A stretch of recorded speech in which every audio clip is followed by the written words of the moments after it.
Well, the Franken controversy erupting right on the heels of a hearing on sex harassment on the House side of Capitol Hill. Republican Congresswoman Barbara Comstock was there. She joins us now with reaction to all of the allegations against Senator Franken and beyond. Good to have you with us tonight. Good to be with you, Shannon. Now, I understand you have a connection with his accuser, Leanne Tweeden, as well. At one point, was she she was a constituent of yours, or? Oh, she does. She did go to Osborne High School and lived in the Manassas area, which is in my district now. I did not know her, but when we saw the story today, we saw that's where she was from. What do you make of this? I mean, it's so many years later, but it seems like sort of these conversations have now sparked the floodgates for people to come out and share their stories. I think, with Bill Cosby, with Harvey Weinstein, with Roger Ailes, and I knew one of the victims there, and now with this, I hope the focus really stays on the victims and on the women, because you hear a lot of pain when you talk to them. There was somebody just here on an earlier show that I was speaking to who has spoken out now, and she's now a lawyer, but she was a younger girl when she was there, and she didn't have the voice or feel confident to do it then. She's speaking out now.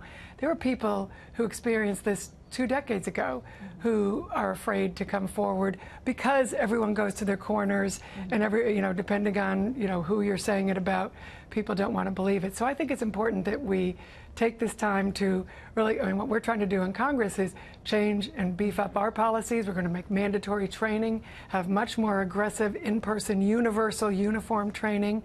We've had Congresswoman Jackie Spear, who herself experienced this when she was sexual harassment when she was in the California State House, has a bill that she's drafted.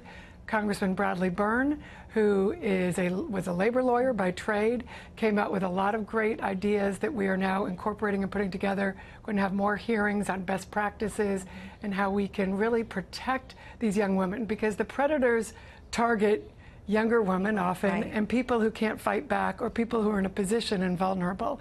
So I think those of us who are in a position who aren't vulnerable or who can speak out, we need to be their voices. We had a young woman, she was on Laura Ingram's show last night, who was a staffer on Capitol Hill. Here's a little bit of her story and what she said happened to her.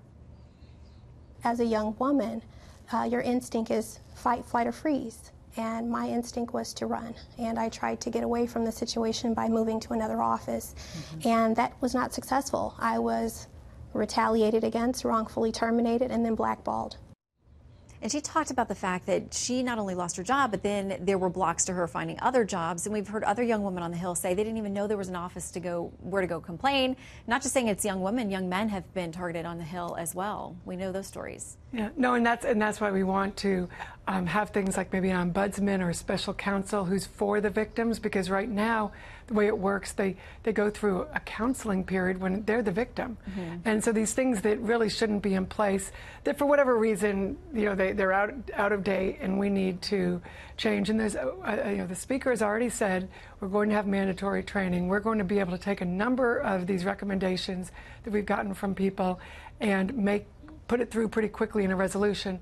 Some of the other things we may have to change by law, and we want to do that. So, we have, whistleblower protection and ombudsman, eliminating the mandatory counseling and things like that are the kind of things that we're going to be having hearings on in the coming months. And we've already had, I'm really happy to say it's been bipartisan. Right. A lot of men came up to me after I relayed the story about, and I do want to make it clear because some people misunderstood that I knew who the member or the victim was. I don't know who the member is, except that it's a male who serves in Congress now, but it was told to me by a trusted source who knew the victim and said she didn't want to come forward when the incident happened to her. He went to the home to bring them documents. He exposed himself, came to the door in a towel. She just, left the scene, quit her job, found another job, but nobody should have to do that. Right, that shouldn't have to be the solution. So I'm glad that you are shedding light. As you said, it's a bipartisan effort, so please keep us updated. And thank you for highlighting it, and let's all keep the focus on the women, because Donna Bertucci 30 years ago came forward, and we need to remember and thank women like that who are changing things. It's not easy to do. All right, Congresswoman, thank you for coming in. Good to be with you.